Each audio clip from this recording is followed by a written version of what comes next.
It is March 1990 in Brussels. A Canadian engineer reaches for his door. A silenced pistol fires 5 times into his head and neck. His name was Gerald Bull. He was 62, Canadian-born, a former McGill ballistics professor who had spent 30 years trying to fire artillery shells into orbit. In the 1960s, he ran HARP in Barbados, where he mounted a 16-inch naval cannon on a hillside and shot projectiles to 180 kilometers altitude. NASA was impressed. The Americans canceled his funding anyway. He went private, sold howitzer shells to apartheid South Africa, served 4 months in federal prison, and moved his company to a quiet apartment in Brussels. By 1988, his last customer was Saddam Hussein. The contract was called Project Babylon. Iraq wanted a cannon so enormous it would put satellites into orbit.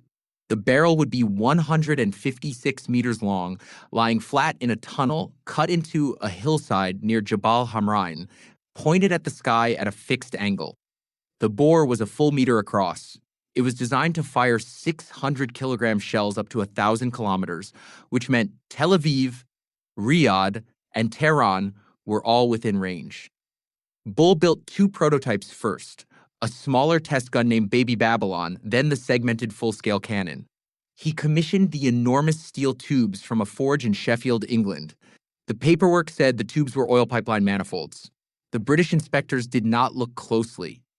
The tubes were already crossing Europe in pieces. On the evening of March 22, 1990, Bull came home to his 6th-floor apartment in Uccle on the southern edge of Brussels. He carried a briefcase and $20,000 in his jacket pocket. He stepped out of the elevator and walked toward his door. The killer was already waiting in the corridor. A 7.65-millimeter pistol with a silencer fired 5 times into the back of his head and his neck. Bull collapsed in front of his own door, keys still in his hand. The killer did not take the briefcase. The killer did not take the cash.